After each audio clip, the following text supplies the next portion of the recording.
නමස්කාර වේවා බුදුරුවනට සැමදා බුදු හිමි සරණ යමි. නමස්කාර වේවා ධම්රුවනට සැමදා සදහම් සරණ යමි. නමස්කාර වේවා සංඝරුවනට සැමදා මහා සංඝ සරණ යමි. නමස්කාර වේවා තුනුරුවනට සැමදා තිසරණ සරණ යමි. සාදු සාදු සාදු. අප හැම දෙනාගේ කල්යාණ මිත්‍ර ගුරු දේවෝත්තම පරම පූජනීය පින්වත් ලොකු ස්වාමීන් වහන්සේ නිදුක්ව නිරෝගීව දීර්ඝායුෂ සම්පන්නියම ලබත්වා. සාදු සාදු සාදු. පූජනීය ගරුතර මහා සංඝරත්නයන් අවසරයි. වාසනාවන්ත සදහෙවත් පින්වතුනි, අපි අපේ ජීවිතවල පින්වතුනි නොයෙක් අයට ආරක්ෂා සපයනවා. දෙමව්පියෝ දරුවන්ට ආරක්ෂා සපයනවා. දරුවෝ ලොකු මහත් වෙනකොට දෙමව්පියන්ට ආරක්ෂා සපයනවා. ඥාතියෝ ඥාතීන්ට ආරක්ෂා සපයනවා. ඊළඟට මිත්‍රයෝ මිත්‍රයන්ට ආරක්ෂා සපයනවා. මේ විදිහට එකිනෙක ආරක්ෂා කරගන්නවානේ අපිනේ. පින්වතුනි, මොහොතක් පින්වතුන්ලා හිතලා තියනවද මං අනෙක් අයව රකින්නවා, මාව කවුද රකින්නේ, මට රැකවරණයට කවුද ඉන්නේ? එහෙම පින්වතුන්ලා හිතලා තියනවද? පින්වතුන්ලා හිතලා ඇති. හිතුවහම මෙහෙම හිතලා ඇති. මට ඉන්නව නෝ පුතු දෙන්නේ, උන් මාව රකි. එක්ක ඇතමුන්ට හිතෙනවා ඇති අපිට ඉතින් දිනවනේ අපේම කියලා වැටිලා ඉන්න ගියා. ඒ ඇති මට. ඇතමෙකුට හිතලා ඇති අපි ඉතින් හම්බ කරපු සල්ලි තියෙනවනේ. ඒ ඇති අපට කියලා අපිට පිහිට කියලා එහෙම හිතිලත් ඇති. නමුත් අපි හිතිය යුතුම කාරණාවක් පින්වතුනේ, මං අනෙක් අයයන්ව රකින්නවා, මං රැකෙන්නේ මොකකින්ද? ඕන අද හිමිදිරියේම පින්වතුන්ලාට අහන්න ලැබෙන්නේ පින්වතුන්ට රැකවරණය පිණිස තියෙන දේ. ඒ ගැන අපිට කවුද කියා දුන්නේ? අපි කවුරුත් ආදරයෙන් සරණ ගියපු අපේ ශාස්ත්‍රුන් වහන්සේ. ඒ භාග්‍යවත් අරහත් බුදුරජාණන් වහන්සේ අපේ රැකවරණය ගැන, අපට රැකවල් පිණිස අපට තිබිය යුත්තේ මොකක්ද? අපි අපිව රැකගත යුත්තේ කොහොමද කියලා දේශනා කරපු ධර්මය. අද මේ දේශනාවට දායකත්වයෙන් දරන්නේ ඩිනුලි යසස්මා දියණියට සෙත් ප්‍රාර්ථනා කරමින් නාහල්ලේ පදිංචි පින්වත් SADC චතුරන්දී මහත්මිය ඇතුළු ඒ පවුලේ පින්වතුන්ලා. ඒ දුවට නිදුක් නිරෝග සුවය දීර්ඝායුෂ සැලසේවා කියන මෙත් සිත ඇතුවම අපි මේ ධර්මය ශ්‍රවණය කරමු. පින්වතුනි, අපගේ බුදුරජාණන් වහන්සේ ධම්මපදයේ මල වර්ගයේ යටතේ දේශනා කරපු සුන්දර ගාථා ඇසුරු කරගෙනයි මම අද මේ බණපදේ පින්වතුන්ලාට සිහිපත් කරන්නේ. මල වර්ගය කියලා කියන්නේ මලකඩ ගැන විස්තර කරපු ගාථාවන් අන්තර්ගත කොටස. මේ මල වර්ගයේ පළවෙනි ගාථාවේ සිට හතරවෙනි ගාථාව දක්වාම බුදුරජාණන් වහන්සේ දේශනා කොට වදාළේ 100 කෙනෙකුට. ඒ 100ගේ ජීවිතේ බුදුරජාණන් වහන්සේ දකින්ට එනකොට හොඳටම දිරලා. ඉතින් ඒ 100 අර තමුන්ගේ ජීවිතේ ගත කරන කාලේ අනෙක් අයට පිහිට පිළිසරණ හදලා. දැන් 100 කෙනෙක් කියලා කියන්නේ ඉතින් පරපුරවල් දෙකක්ම දකින්න කෙනානේ. ඒ 100 දැක්ක තමන්ගේ දරුවෝ, තමන්ගේ දරුවන්ගේ දරුවෝ. එතකොට ඒ 100ට තමන්ගේ දරුවන්ටත් රැකවරණ සලසන්න සිද්ධ වුණා. ඊළඟට දරුවන්ගේ දරුවන්ටත් රැකවරණය සලසන්ට සිද්ධ වුණා. ඊළඟට දැන් බලන්න මේ පින්වතුන්ලාට තම තමන්ගේ පෞද්ගලික ජීවිතයට හැරිලා බැලුවත් පින්වතුනේ මේ කාරණේ ප්‍රකටයි. සමහරලාට පින්වතුන්ලා පුංචි ගේ කෑල්ලක ඉඳගෙන දරුවෝ වෙනුවෙන් ලොකු ගයක් හැදුවේ නැද්ද? එතකොට දෙමව්පියෝ ඉන්නේ සමහරලාට චූටි ගේ පොඩ්ඩක් අටවගෙන. දරුවෝ ලොකු මහත් වෙනකොට අම්මලා තාත්තලා හිතනවා මේ අපේ දරුවෝ ලොකු වෙච්චි දරුවන්ට ඉන්න හිටින්න හොඳ තැනක් තියෙන්න ඕන. ඒ හින්දා මේ ගේ කොහොම හරි හදන්න ඕන කියලා අනේ ඉතින් ලෝන් අරගෙන සෑහෙන මහන්සි වෙලා ගෙවල් හදන්නේ නැද්ද? අපි අනිත් අයට පිහිට හදනවා. පිහිට හදා දවසින් දවස ගත වෙනවා. අර පිහිට හදන්න ගන්න කැපකිරීම ගැන අපි ගත වෙන දවස්වලදී එක එක ගණන් කිරීම කරනවා. දැන් ඔන්න මේ මාසේ පඩියෙන් අපි ගේ පොඩ්ඩ ඔන්න යන්තම් උස්ස ගත්තා. තව කපරාරු කරගන්න ඕන. කපරාරු කරන්න ඕන තව මාස දෙකකින් අපි හිතනවා. වහලෙට හොඳට පිළිවෙලට මේ සීට් ටිකක්ම වහගන්න ඕන. ඒකට තව 6 මාසයක් යයි. අපි මෙහෙම සැලසුම් කරන්නේ නැද්ද? එimhe සැලසුම් කර ගොඩනගන ජීවිතේ අපිට නොදැනීම පිංගුතුනේ අපි යනවා අපේ අවසානෙට. දැන් මේ 100ට උනේ එහෙම එකක්. 100ගේ අන්තිම තැනට ආවා. ඒ 100ට තමුන්ගේ ජීවිතේ දිහා හැරී බලනකොට දැන් පෙනෙන්නේ නැහැ තමුන්ට පිහිටක්.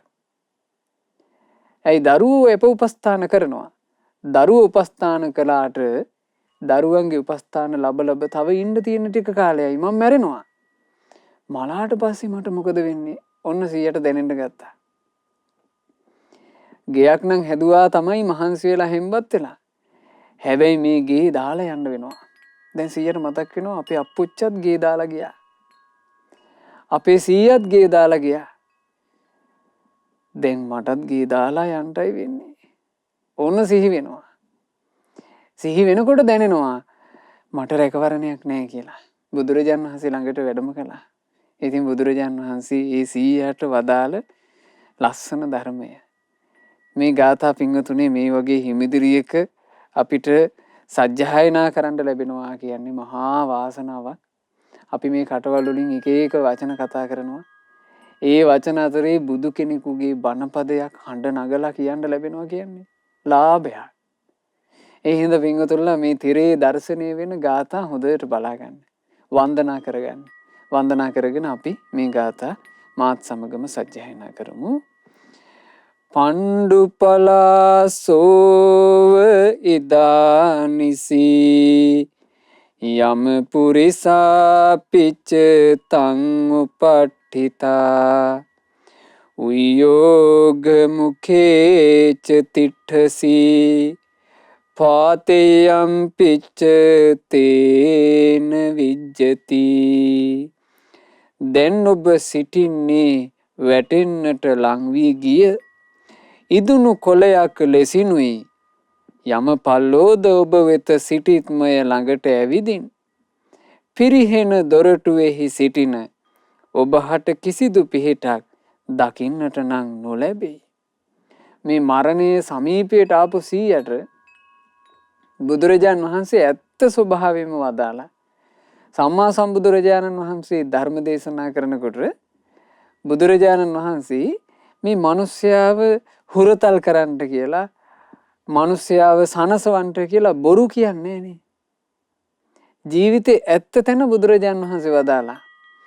දැන් ඔබ සිටින්නේ වැටෙන්නට ලං වී ගිය ඉදුණු කොළයක් ලෙසිනුයි. ගහේ කොළේ ඉදුණා නම් ওই කොළේ වැඩි කල් තියන්නේ වැටෙනවා. ඒ වගේ මේ මිනිස්සයා නාකි වෙනවා. නාකි වුණාට පස්සේ නාකි වෙච්ච මිනිස්සයා මොකක් හරි ඖෂධයක් බීලා ආයි තරුණ වෙලා ස්ථීර වුණා කියලා කතාවක් නෑනේ. නාකි වුණා නම් මේ දෙමව්පියන්ට ආදරය කරන දරුවෝ කතා වෙන්නේ නැන්ද? අනේ තාත්තා දැන් වයසයි. අම්මා දැන් වයසයි. තවත් වයසට යන්න කලින් අපි හීන් සීරුවේ හරි තාත්තව සිරිපාවන්දමුද? මොකද තව වයසට ගියාට පස්සේ තාත්තටයි සිරිපාන එක ගන්න හම්බෙන්නේ නැහැ. එහෙම හිතන්නේ නැන්ද? ඇයි වයසට යන කෙනා දුර්වල වෙනවා කියලා අපිට හැඟීමක් තියෙනවා. එතකොට මේ ඉදුණු කොළයක් වගේ මරණයේ ආසන්නයට ඇවිත් ඉන්නවා.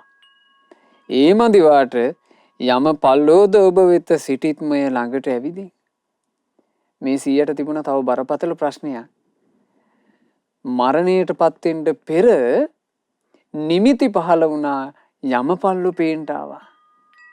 ඕක හින්දාම තමයි සීයා බුදුරජාණන් වහන්සේගේ ළඟට එන්නේ නැත්තේ. පිහිටට රැකවරණයට. බුදුරජාණන් වහන්සේ ඒක දැක්කා. යමපල්ලොත් ඔබ ළඟට ඇවිල්ලා පිරිහෙන දොරටුවේහි සිටින ඔබහට කිසිදු පිහිටක් දකින්නට නොලැබෙයි. පරිහානියේ දොර ළඟ ඉන්නේ. පරිහානියේ දොර ඇරෙනවා මැරිච්ච ගමන්. ඇතැම්මු මේ මනුස්ස ලෝකේ හොඳට ගෙවල් දොරවල් හදාගෙන බටර් පාන් කාලා හොඳ සුඛෝපභෝගී වාහනවල යමින් ඉන්නේ. මැරිච්ච ගමන් පින්වතුනි දොර ඇරෙනවා නිරයට. මැරිච්ච ගමන් අන්ධකාරේ පෙරේත ලෝකේ. මැරිච්ච ගමන් එක්ක තිරිසන් අපායේ. එක්ක මැරිච්ච ගමන් අසුරු යාස්සේ එක්ක බහිරවේක්. එහෙමයි සසර. කීයෙන් කී දෙනාටද මරණින් මත්තේ සුගතියක දොර ඇරෙන්නේ. බුදුරජාණන් වහන්සේ අවස්ථාවක වදාලා පින්වතුන්ලාට මතක ඇති. මහණෙනි තථාගතයන් වහන්සේගේ නියසිල මත යම් මේ පස් ටිකක් ඇද්ද? බුදුරජාණන් වහන්සේ ওই කාරණේ වදාරන්න කලින් නියසිලට මතට පස් ටිකක් ගත්තනේ අරගෙන කිව්වේ. මහණෙනි තථාගතයන් වහන්සේගේ නියසිල මත යම් පස් ස්වල්පයක් ඇද්ද? ඒ පස් ස්වල්පය මේ මහා පෘථුවියේ පස් එක්ක සසඳද්දී මහණෙනි කෙබඳුද? භික්ෂුන් කිව්වා ස්වාමීනි සංසන්දනය කරන්න බෑ. ඒ තරම්ම මහ පොළොවේ පස් වැඩි බුදුරජාණන් වහන්සේගේ ශ්‍රී හස්තේ ඔය නියසිල මත තියෙන්නේ පස් චුට්ටයි මහණෙනි. ඕන් ඔය වගේමයි. මේ පේන්ට යම් තාක් සත්වයෝ ඉන්නවද? මේ ඇයෝ අතරින් මැරෙනකොට සුගතියකට දොර ඇරෙනවා නම් නියසිලද ගත්ත පස් ටික වගේ චුට්ටයි. අනික අය ඔක්කොම දොරවල් අරගන්නේ එක්ක පෙරේත ලෝකේ, එක්ක තිරිසන් ලෝකේ, එක්ක නිරයේ, එක්ක අසුර ලෝකේ. හීන තැනකටමයි. එහෙනම් ලේසි බේරිලා නෙමෙයි මේකේ බේරෙන්න තියෙන්නේ. එතකොට මෙහෙම හිටපු කෙනා මේ වගේ පරිහානි මුඛයකට ඇවිල්ලා හිටපු කෙනා බුදුරජාණන් වහන්සේ ළඟට ඇවිල්ලා සැනසුණු හැටි බලන්න. බුදුරජාණන් වහන්සේ ඊළඟට වදාලා සෝකරෝහි දීපමත්තනෝ කිප්පං වායම පණ්ඩිතෝ භව නිද්දන්ත මලෝ අනංගනෝ දිබ්බං අරිය භූමි මෙහිසි. ඔහු තමා හටනං පිහිට සැලසිය යුතුමය. වෑයම් කරනු වහ නුවණ ඇතියෙකු වනු ඇත. කෙලෙස් මල බැහැර කොට වහා පිරිසිදු වනු මැන. දිව්‍ය ආර්ය භූමියට පැමිණෙන්නට සිතනු මැන. බුදුරජාණන් වහන්සේ වදාලා තමන් හට පිහිට සලසා ගන්නට ඕන තැනට ඇවිල්ලා ඉන්නේ. මොකද බාහිරයට පිහිට දී හිටියට තමුන්ගේ පිහිට වනසගෙන. ඒ නිසා දැන් වෙලාව ඇවිල්ලා තමන්ට පිහිට හදාගන්න. වෑයම් කරනු වහ නුවණ ඇතියෙක් වනු ඇත. තමන්ට පිහිට හදාගන්න ඉක්මනට වෑයම් කරන්න කිව්වා. ඔබට නුවණ උපදී. කෙලෙස් මල බැහැර කොට වහ පිරිසිදු වනු මැන. ඔය ජීවිතයේ අභ්‍යන්තරයේ කෙලෙසන දුගතියකට අරගෙන යන කෙලෙස් ඔක්කොම බැහැර කරලා පිරිසිදු වෙන්න ඉක්මනට.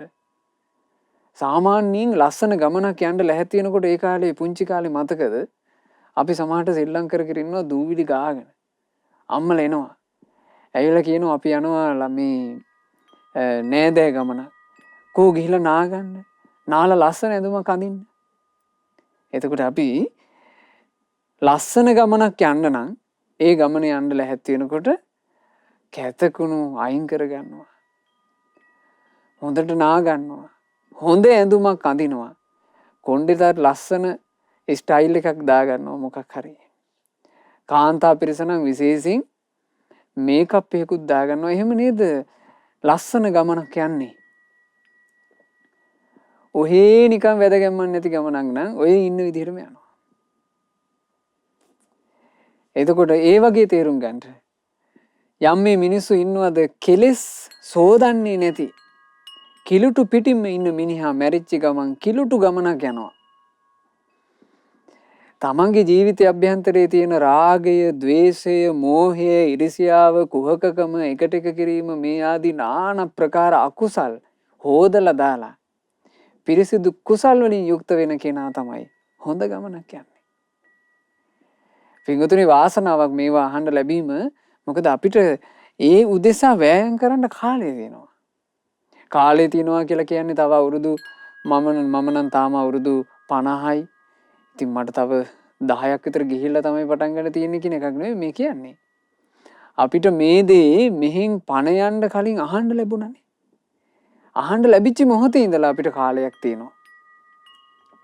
ඒ කාලෙන් අපි ඵල ප්‍රයෝජනයක් අරගන්න ඕන. ඒ නිසා මේ ඵල ප්‍රයෝජනේ අරගන්නවා කියන හිත අපි හැමතිස්සෙම මේ බණපද අහද්දි පින්වතුනි ඇති කරගත යුතු එකක්. බුදුරජාන් වහන්සේ වදාළ අර 100ට දිව්‍ය ආර්ය භූමියට පැමිණෙන්නට සිතනු මැන. දැන් නුඹ දිව්‍ය ආර්ය භූමිය පිහිටන්ට උත්සාහවත් වෙන්න. ඒ කිව්වේ සෝතාපන්න වෙන්න උත්සාහ කරන්න කිව්ව රැකෙන්න. මොනම දෙයක්වත් මේ ජීවිතයට සිද්ධ කරලා දුගතියක හෙලන්න බැරි කෙනෙක් වෙන්න. මේ ජීවිතේට මොනවා කරලවත් දුගතිය හෙලන්න බැරි සෝතාපන්න වෙච්ච කෙනාට තියෙන එහෙම ආරක්ෂාවක්. සෝතාපන්න වෙච්ච කෙනා කීන නිරයොම්හි නිරයේ උපත ශේ කළා. කීන තිරච්ඡාන යෝනියා තිරිසන් ලෝකයේ උපත ක්ෂය කළා. කීන පෙත්ති විසයේ පෙරේත ලෝකයේ උපත ක්ෂය කළා. බලන්න රැකවරණේ. ඒක තමයි රැකවරණේ. ඒ රැකවරණේ හදාගන්න කියලා බුදුරජාන් වහන්සේ සිහිපත් කළා. ඇත්තටම මේ 100 වයසට ගිහිල්ලා හිටියත් දක්ෂයෙක්. පින්වතුනි සෝතාපන්න වුණා. සෝතාපන්න ඵලයේ සාක්ෂාත් කළා නොබෝ කලකින්ම. දැන් මේ 100 හරි සන්තෝෂෙන් ඉන්නවා. සන්තෝෂින් දවසක් බුදුරජාන් වහන්සේ බැහැ දකින්න ආය ආවා. දැන් මේ එනකොට කිසි බයක් නැහැ. හිතේ බය ඔක්කොම නැතුව ගිහිල්ලා දැන් Tamanට රැකවරණයක් තියෙනවා. ඒ වුණාට ඉතින් රැකවරණේ තිබුණත් මරුණං පැමිණෙන්නේමය නොපැමිණෙන්නේ නැත. මරණේ නෝමනේ. නත්ති මච්චුස්ස නා ගමු. මරණේ නම් එන්නේමය නොඑන්නේ නැත. මරණේ නෝ. ඒ මරණේ එමින් ඉන්න 100 ආය දවසක් දැන් ඔන්න සෝතාපන්න වෙලා සෝවාන් වෙච්ච 100 බුදුරජාන් වහන්සේ බැහැ දකින්න ආවා. ඇවිල්ලා බොහොම ගෞරවයෙන් වන්දනා කළා. ඒ වන්දනා කරද්දී බුදුරජාන් වහන්සේ එදාත් ලස්සන බණපද දෙකක් ගාථා දෙකකින් බුදුරජාන් වහන්සේ දේශනා කළා. උපනීතව යෝච්ච දානීසි සම්පයාතෝසි යමස්ස සන්තිකේ වාසෝ පිච්චතේ නත්ති අන්තරා පාතේයම් පිච්චතේන විජ්ජති. හොඳටම මහලු වී ඇත මරුමුවට පැමිණ ඇත. දිවිය හා මරු අතර වැඩි කලක් ගෙවුමට නැත. පිහිටට ගත්තු කිසිවක් ඔබ තුල පෙනෙන්නට නැත. දැන් බුදුරජාන් වහන්සේගේ ධර්ම දේශනාවේ තියෙන අසිරිය ඒක. දැන් මේ 100ගේ ඉන්ද්‍රිය ධර්ම බුදුරජාන් වහන්සේට පේනවා. මේ 100ට තව ධර්මයේ දියුණු කරන්න පුළුවන්. ඒ නිසා බුදුරජාන් වහන්සේ උත්සාහවත් කෙරෙව්වා. තාම හරියට පිහිටක් නැහැනේ කිව්වා. දැන් මේ සෝතාපන්න වෙච්ච කෙනෙකුට තවත් පිහිට තරවීම පිණිස තවත් වැඩි පිහිටක් ඇති කර ගැනීම පිණිස බුදුරජාන් වහන්සේ මේ අවවාදේ 100ට හිම කළේ. එතකොට 100 තව තවත් වීරිය කරනවනේ. දැන් බලන්න පින්වතුනේ මේ ගාථාවේ හරිය ලස්සන කොටසක් තියෙනවා. දිව්‍ය හා මරු අතර වැඩි කලක් ගෙවුමට නැත. වයසට ගිහපු මිනිසෙකුගේ අපිට ඒක පේනවනේ. ජීවිතයයි මරණයයි අතරේ වැඩි කාලයක් නැහැ කියලා අපිට පේනවා. නමුත් පින්වතුල්ලා හෝ මම දන්නවද අපේ ජීවිතේයි මරණයයි අතරේ කාලේ පරාසය දන්නේ නැහැ. අපි අදරේ නිදාගෙන හිට උදේ ඇහැරෙයිද කියලා කවුද දන්නේ? අද මේ පින්වතුන්ලා මේ අරුණෝදේම බණ අහනවා. අද හවස් වෙනකන් පින්වතුන් ඉඳී කියලා අපි කොහොමද කියන්නේ? හෙට මේ සුපින්බර අරුණෝදේම ධම්මපදේ බණපදයක් අහන්න පින්වතුන්ලා ජීවත් වෙලා ඉඳී කියලා අපිට කියන්න පුළුවන්ද? බණපදේ කියන්න මම ජීවත් වෙලා ඉඳී කියලා අපිට කියන්න පුළුවන්ද ස්ථිරවම? එහෙම නේද මේ ජීවිතේ? මේ හොඳට ඉන්න මිනිස්සු නේද එකපාර මැරිලා ගියේ? හොඳට ඉන්න මිනිස්සු නේද එකපාර උත්පල වුණේ? ආන් ඒ නිසා මේ කාරණේ හොඳට හිතේ දරා ගන්න ඕන එක. තව පිහිට හදා ගන්න කිව්වා. ඒ පිහිට හදා ගැනීම පිණිස ඔන්න යලිත් බුදුරජාන් වහන්සේ අවවාදයක් කළා. සෝකරෝහි දීපමත්තනෝ කිප්පං වායම පණ්ඩිතෝ භව නින්දන්ත මලෝ අනංගනෝ නපුන ජාති ජරං උපේහිසි. ඔහු තමාහට නම් පිහිට සැලසිය යුතුයමය. වෑයම් කරනු වහ වහ නුවණ ඇතියෙක් වනු ඇත. කෙලෙස් මල බැහැර කොට වහා පිරිසිදු වනු මැන. උපත මරණයට යලි යලි පැමිණීමක් නොකළ මැන. බුදුරජාණන් වහන්සේ මේ උත්සාහවත් කෙරෙව්වේ අරහත්ත්වයට පත්වීම පිණිස. ඉපදීම කියන එකම ක්ෂය කරලා දාන්න කියලා. ඉතින් මේ සීයා බුදුරජාණන් වහන්සේගේ අවවාදේ හොඳට හිතට ගත්තා. ඉතින් වෑයම් කළා. ඒ නමුත් අරහත්ත්වයටම පත් වෙන්න බැරි වුණා. අනාගාමී ශ්‍රාවකෙක් විදිහටයි කාලක්‍රියා කළේ. අනාගාමී ශ්‍රාවකෙක් බවට පත් වුණා. බලන්න බුදු කෙනෙක්ගේ ඒ භාග්‍යතුන් වහන්සේ වැඩ හිටපු යුගයේ තිබුණු පිහිට. ජීවිතේ සෑහෙන කාලයක් ගෙවලා දාලා හිටපු කෙනත් අන්තිමේට පිහිට හදාගත්තනේ. ඇයි පින්වතුනි ඉන්ද්‍රිය ධර්ම බලනේ බුදු කෙනෙක් දහම් දෙසන්නේ. ඒ දේශනාව ප්‍රාතිහාර්ය. ඒ දේශනාව මහා පෙළහර. බලන්න මේ දෙසුමේ තිබුණ හරි මధుර වූ වචනයක්. සෝ කරෝහි දීපමත්තනෝ. දීපමත්ත කියලා කිව්වේ දීපං අත්ත. තමාව දූපතක් කරගන්න. තමාව රැකවරණය කරගන්න. තමන්ට අරුබුදයක් කංකටලුවක් නැතුව රැකෙන්න පුළුවන් දූපත බවට තමන්ම පත් වෙන්න. එහෙනම් අපිට පිහිට කවුද? අපිමයි. අපි එක එක්කෙනාට පිහිට වෙනවා. අපේ පිහිට කවුද? ඔබ පින්වතුනි ඔබේ දරුවන්ට පිහිට වෙනවා. මං ඇහුවොත් ඔබේ පිහිට කවුද කියලා? ඔබ හරියටම උත්තර දෙනවා නම් දිය යුත්තේ මගේ පිහිට ස්වාමීන් වහන්සේ මමමයි. ඒක නේද උත්තරේ? අපි හිතමු අපි කිව්වා කියලා මට පිහිටට ස්වාමීන් වහන්සේ දරුවෝ 5ක් සිටි. වැරදි උත්තරේ. මට පිහිටට ස්වාමීන් වහන්සේ මගේ බැංකු පොතේ මෙච්චර මුදල් ඉතිරි කොට තිබේ. වැරදි උත්තරේ.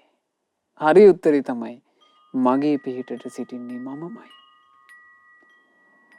තමන්ගේ පිහිටට සිටිනවා කියන එක මේ සාමාන්‍ය ව්‍යවහාරයේ තුල තියෙනවා වගේ සරල වචනයක් නෙමෙයි. බුදුරජාණන් වහන්සේ දේශනා කළේ අත්ත දීපා භික්ඛවේ විහරත.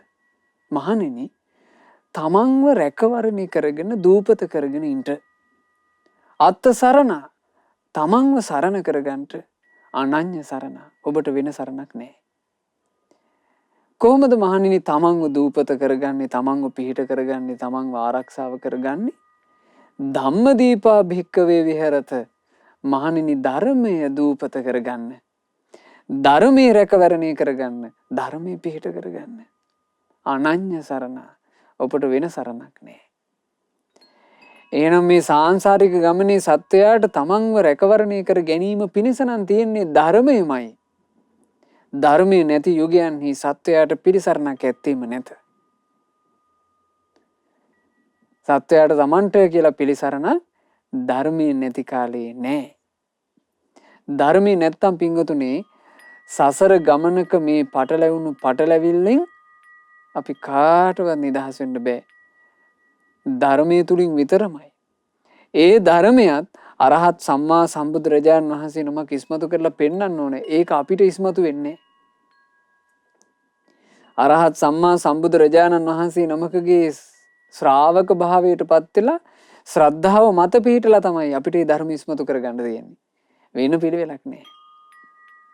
ඒක හොඳට ප්‍රකටයිනේ. උපතිස්ස තරුණයා බුදුරජාණන් වහන්සේගේ ධර්මයේ මුණ ගැහෙන්න කලින් එක එක ගුරුවරයා ළඟට ගියා. අන්තිමේ සංජය කියන ගුරුවරයා ළඟ ඉන්නකොට අස්සජී මහතෙරුන් වහන්සේ හමු වුණා. අස්සජී මහතෙරුන් වහන්සේ මේ උපතිස්ස තරුණයාට කියනවා සතර පද ගාථාවක්. යේ ධම්මා හේතුප්පබවාතේ සංහේතු තථාගතෝ ආහ. මේ හතර පද ගාථාවේ පද දෙක කියනකොට අර තරුණයා ධර්මය අවබෝධ කළානේ. රැකවරණේ හදාගත්තා. ඒ තරම් විස්මයජනක ප්‍රඥාවක්. හැබැයි ඒ ප්‍රඥාව බුදුරජාණන් වහන්සේගේ ධර්මය අහද්දී තමයි අවදි වුනේ. හරියට හොඳටම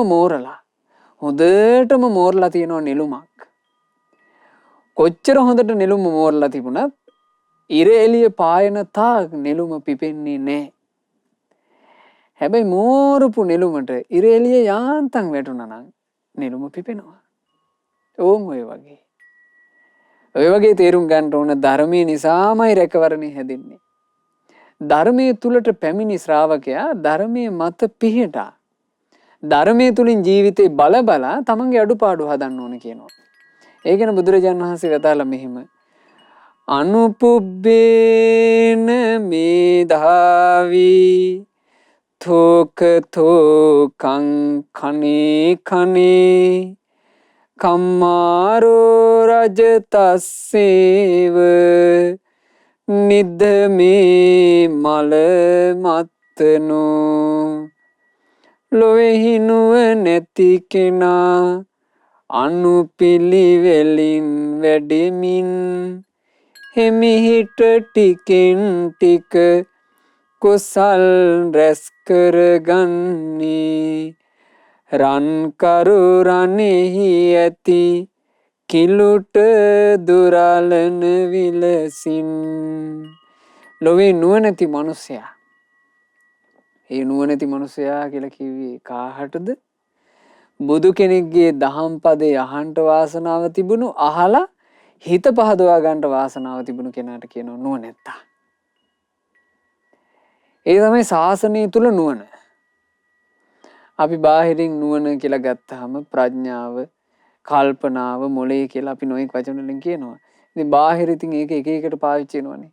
යම් ශිල්ප දැනුමක් තියෙනවා නම් ඒත් කියනවා නුවණ කියලා. ටිකක් වික්තව කතා කරනවා නම් ඒත් කියනවා නුවණැත්තේ කියලා. ඉතින් මේකෙන් නුවණ කියන එක තෝරන්න බෑ.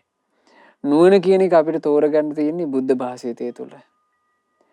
බුදුරජාන් වහන්සේගෙන් කෙනෙක් ඇහුවන එක අවස්ථාවක ස්වාමීනි කොහොමද නුවණ ලබන්නේ? කතංසු ලබති පඤ්ඤා. කෙසේද නුවණ ලැබගන්නේ? බුදුරජාන් වහන්සේ වදාලා අමා නිවනට පමුණුවන දහම් පවසති රහත් මුනිවරු. අරහත් සම්මා සම්බුදුරජාණන් වහන්සේ කියන මුනීන්ද්‍රයන් වහන්සේ අමා නිවනට පමුණුවන ධර්මය දේශනා කරනවා. ඒ දේශනා කරද්දී ඒ ධර්මයට සුසුසා ආසාවෙන් කන යොමාගෙන අහන්න කිව්වා. ඒ ධර්මය ගැන ගොඩාක් ප්‍රසන්නව කන යොමාගෙන ආසාවෙන් අහන්න කිව්වා. අප්පමත්තු විචක්ඛනෝ පමාද වෙන්නේ නැතුව කල් දාන්නේ නැතුව හොඳට නුවණින් දහම් අරුත් තෝරගන්න කිව්වා. ලබති පඤ්ඤං. එතකොට ඔබට නුවණ ලැබේ. එහෙනම් නුවණ ලැබෙන්නේ ධර්මය අහුවොත් විතරමයි. ඒ නුවණ තියෙන කෙනා අනුපිළිවෙලින් මේ ශාසනය තුලේ අර තමන් ගාව තියෙනවා නම් යම් දොස් ඒ දොස් ටික සුද්ධ කරගන්නවා. දොස් ටික සුද්ධ වෙනකොට මෙහා පිරිසිදු වෙනවා. කුසල් දහමින් බබලන්න ගන්නවා. අකුසල් එකෙන් එක අඩු වෙනකොට. මොකද මේ ජීවිතේ තියෙන්නේ එක්ක කුසල් එක්ක අකුසල්. ආය 아무තු එකක් නැහැ. එතකොට කෙනෙකුට අකුසල් දහම් දුරු කරන්න පුළුවන් වුණොත් එයා ඊළඟට පිහිටන්නේ කුසල් වල. බුදුරජාණන් වහන්සේ උපමාවක් වදාලා හරියට පිරිසිදු රණක් කැමති කෙනෙක් කෝවේ දාලා ඒ රණේ අපිරිසුදු ඒවා බැහැර කරනවා වගේ. එහෙම තමයි රැකවරණේ හදාගන්නේ. එහෙම රැකවරණේ හදාගන්න ගිහි පැවිදි අපි කවුරුත් මහන්සි වෙන්න ඕන. ඇයි ගිහි පැවිදි අපි කාටත් අනතුරු තියෙනවා. බුද්ධ කාලේ පින්වතුනේ සවැත් නුවර හිටියා එක තිස්ස කියලා තරුණයෙක්. ওই තරුණයාට බුදුරජාණන් වහන්සේගේ ධර්මය අහන්න ලැබුණාට පස්සේ බණ පදවලට ආස හිතිලා ධර්මයේ හැසිරෙන්න කැමැත්තක් ඇති වුණා. බුද්ධ ශාසනය මහාන වුණා. මහාන වෙලා ඕන්න කාලේ ගත වෙලා මේ ස්වාමීන් වහන්සේ එක ප්‍රදේශයකට වැඩම කරලා 3 මාසයක් වස් වැසුවා. වස්සාවාසින් පස්සේ ඒ මිනිස්සු මේ ස්වාමීන් වහන්සේට හොඳ අගනා රෙද්දකින් සිවුරු රෙද්දක් පූජා කළා. දැන් සිවුරකට රෙද්දක්. මේ සිවුරට පූජා කරපු රෙද්ද මේ ස්වාමීන් වහන්සේ අරගෙන වැඩම කළා. වැඩම කළේ තමන්ගේ සහෝදරියගේ නිවසට. ඉතින් සහෝදරියගේ නිවසට වැඩම කරලා කිව්වා මේ අක්කණ්ඩී මට මේ සිවුරු රෙද්ද ටිකක් කරදරේ. අපේ කොටි සෙනසුන් වල තියාගන්න එක. ඒ නිසා මං අක්කණ්ඩිට මේ සිවුරු රෙද්ද දීලා යනවා. අක්කණ්ඩි මේක පරිස්සම් කරලා තියාගන්න මං සිවුරක් කරන්න ඕන කාලෙක මේ රෙද්ද ඉල්ල ගන්න. අනේ ස්වාමීන් වහන්සේ වැඩම කළා. අර අක්කට මේ හරි සතුටක් ඇති වුණා මේ සිවුරු රෙද්ද තමන්ගේ අතින්ම ස්වාමීන් වහන්සේට සිවුරක් විදිහට සකස් කරවන්න තියෙනවා. දැන් අක්කට බෑනේ සිවුරු හදන්න. ඒ නිසා අක්කා මේ රෙද්ද අතගාලා බැලුවා. බලද්දි රෙද්ද ඝනකම් වැඩි. මේ අක්කා හරි දක්ෂයි නූල් කටින්න. අර රෙද්ද චූටි කෑලි වලට ඉරුවා. ඉරලා කැබලි වශයෙන් වෙන් කරලා ආයි නූල් හැදුවා. ආයි නූල් හදලා අර තිබ්බට වඩා ගොඩාක් තුනීවට මේ රෙද්ද සකස් කළා. ඒ රෙද්දමයි නමුත් තුනීවට සකස් කළා. දැන් එකට පහසුයි. කාලෙකට පස්සේ අර ස්වාමීන් වහන්සේ වැඩම කළා. වැඩම කරලා කිව්වා අක්කණ්ඩියේ මට අර රෙදි කෑල්ල දෙන්න. දැන් මං සිවුරක් කරන්න ඕන මං ස්වාමීන් වහන්සේලාත් වඩම්මගෙනම ආවේ. එතකොට මේ අක්කා සිවුරු රෙද්ද අරගෙන ඇවිල්ලා ස්වාමීන් වහන්සේට පූජා කළා. තිස්ස ස්වාමීන් වහන්සේ මේ සිවුර ගත්ත ගමන් කිව්වා නෑ. මේක මං දීප එක නෙවෙයි. මං දීප එක දෙන්න. එතකොට කිව්වා නෑ ස්වාමීන් වහන්සේ මෙහෙම උනේ. මට ඔබ වහන්සේට මේ මගේ අතින්ම මගේ මහන්සියෙන්ම සිවුරට රෙද්ද කරන්න හිතුණා. මං ඉතින් මේක ගොරෝසු වැඩි හින්දා තුනියට හැදුවා. අනේ මේ ස්වාමීන් වහන්සේට ලොකු ආසාවක් ඇති වුණා. මගේ අක්කා මේ සිවුරට රෙද්ද හදලා තියෙන්නේ. මේකෙන් සිවුරක් කරවලා මම පොරවන්න ඕන. එතකොට අක්කට කොච්චර හිත සතුටු හිතෙයිද?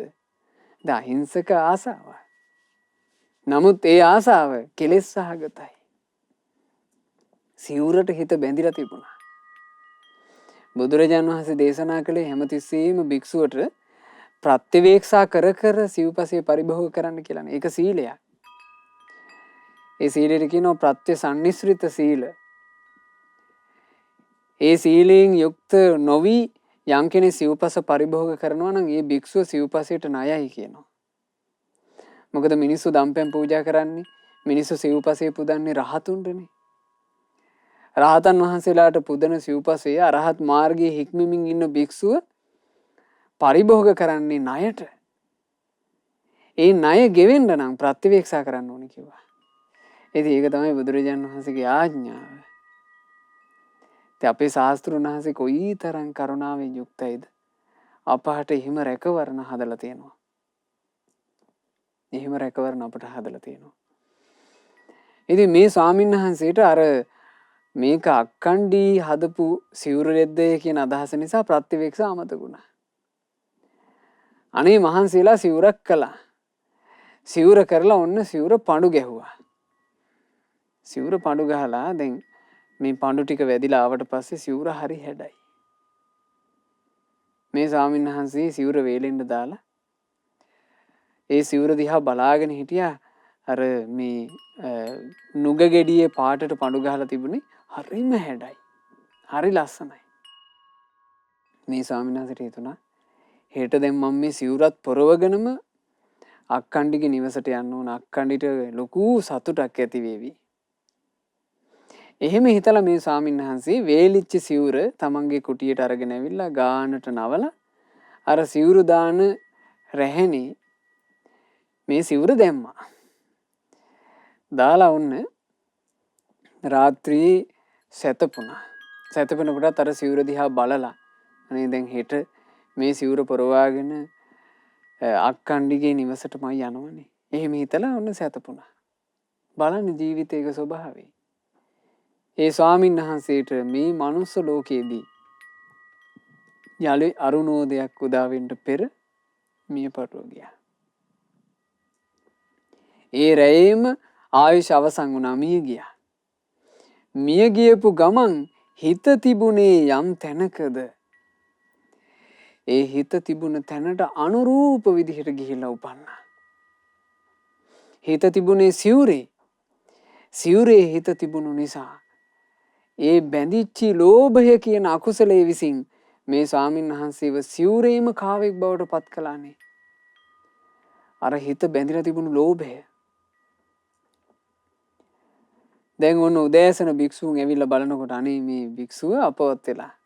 භික්ෂුන් ආදාහන කටයුතු කොහොම නිමා කරලා ඉතින් අර අක්කණ්ඩිත් ඇවිල්ලා අඬලා හරි දුකටපත් වෙලා ඉතින් ඒ කටයුතු නිමා වුණා.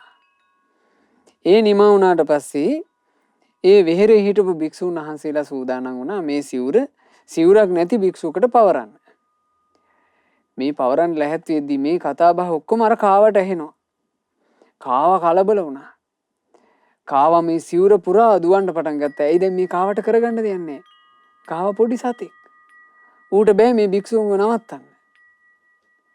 ඌ සිවුර පුරා දුවන්න පටන් ගත්තා. මා සන්තක දේ පැහැර ගන්න හදනවා.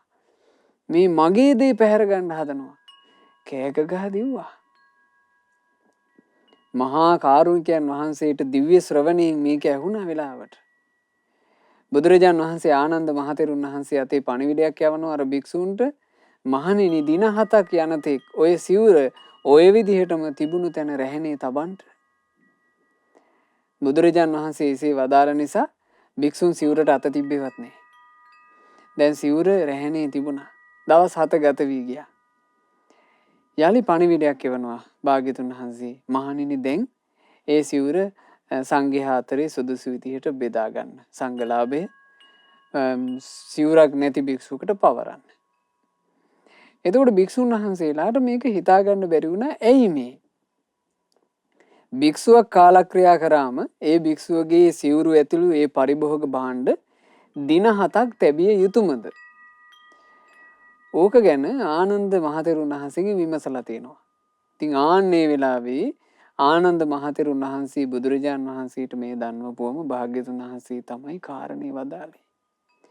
නැත මහණෙනි, තිස්ස භික්ෂුව සිවුර කෙරෙහි බැඳුණු හිත් ඇතිව මිය ගියපු නිසා ඒ සිවුරේ කාවෙක් වෙලා උපන්නා. ඒ කාවාට ආයුෂ තිබුණේ දින 7යි. ඒ දින 7 ඇතුලේ කාවාගේ හිත යම් අකුසලයකින් දූෂිත වුණා නම් දුගතියෙන් දුගතියකටම යනවා. ඒකට හේතුව හිත දූෂිත වුණා නම් දූෂිතය වෙන්නේ සීලවන්ත මහා සංගරුවන කෙරෙහි. ඒ නිසා කාවාට යහපත පිණිසයි බුදුරජාණන් වහන්සේ සිවුර එහෙම තියන්න කිව්වේ. මොකද එතකොට මෙයාට අර තමන්ගේ දේ පැහැර ගන්නවා කියන හැඟීම උපදින්නේ නැහැ. අවසානයේ දින 7 ඇවෑමෙන් ඒ කාවා ඒ ජීවිතෙන් චුත වුණා. ඊට පස්සේ පින ඉස්මතු වුණා. මේ හොඳට සිල් ගුණ රැකපු භික්ෂුවක්නේ. පින ඉස්මතු වුණා. ඉස්මතු වෙච්ච පින විසින් තව්තිසා දෙව් භවනේ උපත සලසා දුන්නා. ඉතින් අන්න ඒ නිසා බුදුරජාණන් වහන්සේ දේශනා කළා මේ අකුසල් ගැන තේරුම් ගන්න ඕන මෙහෙම.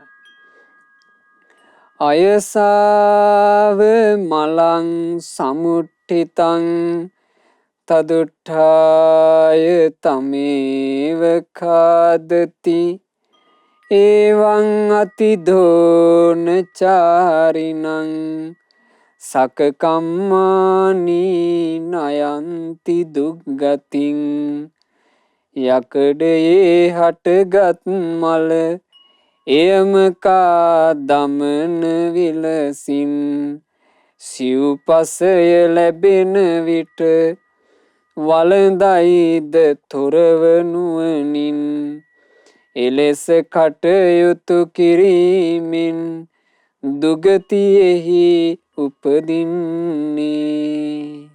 බලන්න පින්වතුනේ, ග්‍රහ බන්ධන අත්හැරලා ඥාති සමූහයා අත්හැරපු භික්ෂුවක් සිවුරක් පිළිබඳ සිතක් ඇතුව කලුරිය කරලා කාවා වෙලා උපන්නා නම් අපේ හිත් බැඳෙන බැඳිලි වලට අපට මක්කා වේවිද? ඒ නිසා තමන්ගේ ජීවිතයට පිහිටක් හදා ගැනීම ගැන නම් ගොඩාක් සැලකිලිමත් වෙන්න ඕනේ. ගොඩාක් සැලකිලිමත් වෙලා හිතිය යුතු කාරණාවක්. හේතුව අපේ ජීවිතය ඇතුලේ කෙලෙස් කියන අභ්‍යන්තර සතුරු ඉන්න තාක් මේ සතුරන්ගේ බැටින් අපිට පහර කණ්ඩ වෙනවාමයි. අභ්‍යන්තර සතුරෝ විදිහටයි මේ කෙලෙස් බුදුරජාණන් වහන්සේ හැඳින්වුවේ. යකඩේ හටගන්නා මලකඩ විසින් ඒ යකඩෙම නසනවා වගේ මේ අභ්‍යන්තරේ හටගන්න කෙලෙස් වලින් අපිවම නසනවා. රාගේ හටගන්නේ නැසීම පිණිසමයි. ද්වේෂය හටගන්නේ විනාශය පිණිසමයි. මෝහය හටගන්නේ විනාශය පිණිසමයි. බලන්න මේ ශාසන ඉතිහාසය ගැන ඉගෙන ගන්නකොට කොච්චර තියෙනවද රාගය නිසා ජීවිතේ පරිහානියට පත්වෙච්ච භික්ෂූන්. රාගය නිසා ජීවිතේ පරිහානියට පත්වෙච්ච භික්ෂුණීන්. රාගය නිසා ජීවිතේ පිරිහිලා ගියපු උපාසක පිරිස්. රාගය නිසා ජීවිතේ පිරිහිලා ගියපු උපාසිකාව. ඒ වගේමයි ද්වේෂය, ක්‍රෝධය, මෝහය, ඉරිසියාකාරකම්, එකට එක කිරිලි, මිත්‍යා දෘෂ්ටි, මේ හැම එකක්ම බුදුරජාණන් වහන්සේ ඒ නිසා වදාළේ මේ ජීවිතය කියන එකේ කෙලෙස් හරියට දකින්න කිව්වා. පිරිසිදුවට ඉන්න කැමති කෙනෙක් තමන්ගේ පිරිසිදු ඇඳුමේ කහටක් දකිනවා වගේ. තමුන්නේ පිරිසිදු ඇඳුමේ කහටක් දැක්කොත් එහෙම ලස්සනට පිළිවෙලකට ඉන්න කැමති මිනිස්සෙක් කැමති වෙන්නේ නැහැ නේකට. එයා ඉක්මනට ඒක සුද්ධ කරගන්නවා. සුද්ධ කරගෙන තමන් ලස්සන වෙනවා, පිළිවෙලක් වෙනවා. ඒ හින්දා පින්වතුනි, අපි අපේ ජීවිතේ සම්බන්ධයෙන් අපිටම හොඳට හැරී බලන්න හොඳ අවවාද ටිකක් අද මේ ලැබුණේ. අපි මේ ලෝකෙටම නොඑක ආකාරයෙන් උපකාර ආදී කරමින් වාසය කළත්, මේ ලෝකයේ මිනිස්සු කෙරෙහි අපි නොඑක ආකාරයෙන් වෙහෙසී වාසය කළත්, අපේ දරුමල්ලෝ වෙනුවෙන් අපි වෙහෙසී වාසය කළත් පින්වතුනි, අපිට පිනකින් කුසලයකින් ධර්මයකින් රැකවරණයක් හදාගෙන ඉන්න බැරුව ගියොත් එහෙම අපිට අවසානයේ උරුම වෙන දුගතිය. එක් අවස්ථාවක ධනංජානී කියන බමුණාට සාරිපුත්ත මහරහතන් වහන්සේ ධර්මයක් දේශනා කළා. ධනංජානිගෙන් සාරිපුත්ත මහරහතන් වහන්සේ ඇහුවා, ධනංජානී, ඔබ සිල්පද එහෙම ආරක්ෂා කරලා ධර්මයේ හැසිරෙනවද? ඒතර ධනංජානී කියනවා, අනේ ස්වාමීනි, කොහෙද අපිට ඕවට වෙලාවක්? වැඩනේ අපිට. සාරිපුත්ත මහරහතන් වහන්සේ ධනංජානිට කියනවා, ධනංජානී, ඔබ යම්කිසි වැඩක් කරන්නේ ඔබේ අඹදරුව වෙනුවෙන් නම්, මේ වැඩේටම ජීවිතේ කැප කරන්නේ අඹදරුව වෙනුවෙන් නම්, අපි හිතුව මෙහෙම ජීවිතේ කැප කරලා අඹදරුව වෙනුවෙන් මේ වැඩේට ඔන්න පිනක් දහමක් කරගන්නේ නැතුව ඉඳලා මැරිලා යනවා දුගතියේ. නිරේ ගියාට පස්සේ යම රජුරෝ ගෙන්නලා ඔබෙන් අහනවා, ඔබ මේ පව කළා, ඔබ පින් කරගත්තේ නැහැ, දැන් මොකද කියන්නේ කියලා. එතකොට ඔබට මෙහෙම කිව්වොත් යම රජුරෝ බේරුමක් දෙයිද කියලා ඇහුවා. අනේ යම රජුරුවනි, මෙව්වා මං මට ඕනවට කළා නෙමෙයි. අඹදරුවන්ට සලකන්න එපැයි. අඹදරුවෝ තමයි වග කියන්න ඕනේ කිව්වොත් ධනංජානී ඔහෙට බේරුමක් ලැබෙයිද? කියනවා, අනේ නෑ ස්වාමීනි, එහෙම බේරුමක් ලැබෙන්නේ නැහැ. ඒ නිසා ධනංජානී තමන්ට පිහිට හදාගන්න කිව්වා. ඒ නිසා පින්වතුනි, අපිට තමන්ගේ පිහිට පිණිස පවතින්නේ යම් ධර්මයක්ද, ඒ ධර්මයේ බුදුරජාන් වහන්සේ විසින් දේශනා කළා. ඒ ධර්මයේ තමයි අදත් අපි මේ සිහි කරගත්තේ. එතකොට මේ ධර්මයේ අපිට භාග්‍යතුන් වහන්සේ කියා දීලා අපට රැකවරණය දුන්නේ යම්සේද, අපිට තව කෙනෙකු දිසා ධර්මයේ කියන එක විතරයි කළ හැක්කේ. ධර්මයට අනුව ජීවිතේ හැඩගස්සවා ගන්නවද නැද්ද කියන එක කාසන්තක දෙයක්ද? ඒක තම තමා සතු දෙයක්. බුදුරජාන් වහන්සේ දේශනා කළේ මහණෙනි තථාගතයන් වහන්සේ මග්ග විදු සැනසිලි මග ගැන දන්න ගුරුවරයා. මග්ග කෝවිදු සැනසිලි මගේ අතිශයින්ම දක්ෂ කෙනා.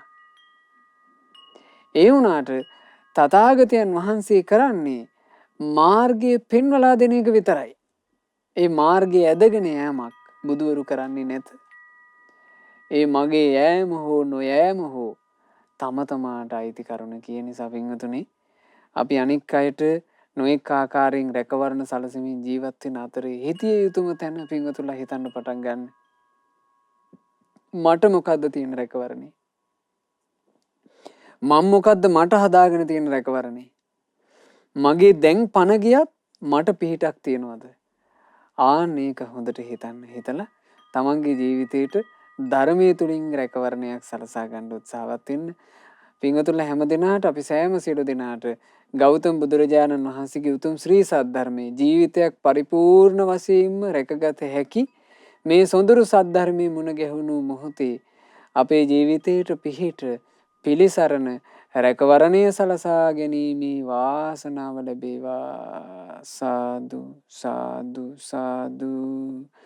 රැස් කරගන්නට යෙදුනා වූ උදාරතර පුණ්‍ය ධර්මයෝ සක්දෙවිඳු ප්‍රධාන සතරවරන් දෙවිවරු සෙන්පති දෙවිවරු ඇතුළු සියලු දෙවියෝ අනුමෝදන් වෙත්වා. සහම්පති බ්‍රහ්මරාජයා ගටිකාර බ්‍රහ්මරාජයා ඇතුළු බ්‍රහ්මකායික දෙවිවරුත් ශ්‍රීමත් සුමන සමන් දෙවියන් ප්‍රධාන අල්පේ ශාක්‍ය මහේ ශාක්‍ය සියලු දෙවියෝ පින් අනුමෝදන්ව දෙවියෝ දිව්‍ය සැපයෙන් වැඩෙත්වා. දෙවියන්ගේ නිරන්තර ආශිර්වාද අපට සලසත්වා. දෙවියෝද සංසාර දුකින් අත මිදේවා. සාදු සාදු සාදු. රැස් කළ උදාරතර පුණ්‍ය ධර්මයේ අපගේ ගුරු දේවෝත්තම කල්යාණ මිත්‍ර පරම පූජනීය පින්වත් ලොකු ස්වාමීන් වහන්සේට අනුමෝදන් වෙත්වා. ගුරු දේවයන් වහන්සේ නිදුක්ව නිරෝගීව දීර්ඝායුෂ සම්පන්නියම ලබත්වා. සාදු සාදු සාදු. අද දවසේ මේ උතුම් වූ ධර්ම දානමය පින සිද්ධ කරන මේ පින්වතුන්ලා මූලික අරමුණ ප්‍රධාන අරමුණ ලෙස බලාපොරොත්තු වෙන අයුරින් පින්වත් ඩිනුලි යසස්මා දුවට මේ සියලු පුණ්‍ය ධර්මයන්ගේ ආශිර්වාදය, බුද්ධ රත්නයේ ආශිර්වාදය, ධර්ම රත්නයේ ආශිර්වාදය, සංඝ රත්නයේ ආශිර්වාදය පින් අනුමෝදන් වෙලා සතුටු වෙන සියලු දෙවියන්ගේ ආශිර්වාදය නොඅඩුවම සැලසෙත්වා. ඒ දුවට නිදුක් නිරෝග සුව ලැබේවා. දීර්ඝායුෂ සම්පන්නිය ලැබේවා. ගෞතම ශාසනය තුළ බුදුරජාන් වහන්සේගේ ශ්‍රාවක දුවක් බවට පත් වී සම්බුදු සසුනේ පිහිට පිරිසන්න ලබා ගන්නට ඒ දියණියට වාසනාව ලැබෙත්වා කියලා අපි ආශිර්වාද කරනවා, සිත ප්‍රාර්ථනා කරනවා. අද ධර්ම දානය සිදු කරන්නා වූ පින්වත් ADC චතුරන්දී මහත්මියගේ නමිනුත් පවුලේ සියලු දෙනාගේ නමිනුත් මේ පරලෝ යන්ට යෙදුනා වූ සියලු ඥාතීන් හට පින් අනුමෝදන්ව ඥාතීන්ගේ පරලෝ ජීවිතේ සැපයටම පත්වෙත්වා. ඉක්මන් භවයකදීම අපගේ ඥාතීන් සසර දුකින් අත මිදේවා කියන ප්‍රාර්ථනාවෙන් පින් අනුමෝදනා සිදු කරන්න. ධර්ම දානය සිදු කළේ පින්වත් SADC චතුරන්දී මහත්මිය නාහල්ලේ පදිංචි එතුමියත් එතුමියගේ ස්වාමි පුරුෂයාත් පවුලේ සියලු දෙනාත් එක්ව මේ ධර්ම දානය සිදු කළා. විශේෂයෙන් ධර්ම දානය සිදු කළ චතුරන්දී මහත්මියටත් ඒ මහත්මියගේ ස්වාමි පුරුෂයාටත් මේ පිනේ ආශිර්වාදයෙන් නිදුක් නිරෝග සුවපත් භාවයෙන්ම ලැබෙත්වා. දීර්ඝායුෂ සම්පන්නිය ලැබෙත්වා.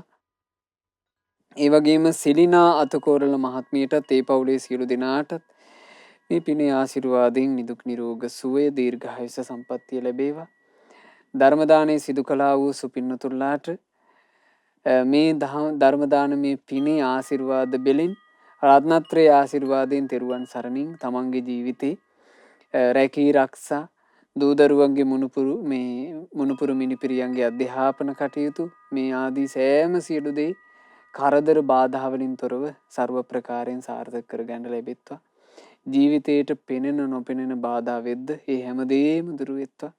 ධර්ම දානය කළ ඔබටත් ශ්‍රද්ධා මාසික ධර්ම දාන සමාජික පින්වතුන්ලාටත් ශ්‍රද්ධා කාර්ය මණ්ඩල සියලු දෙනාටත් ඒ වගේම දහම් ශ්‍රවණය කළා වූ සුපින්වතුන්ලා සියලු දෙනාට ගෞතම ශාසනය තුලම කලන මිතුරු ඇසුරේ තමන්ගේ ජීවිතයට පින් රැස් කරගෙන ගුණ ධර්ම පුරාගෙන ධර්මාවබෝධ කිරීමේ වාසනාව ලැබේවා. හැම දිනාටම තෙරුවන් සරණයි. නමෝ බුද්ධාය.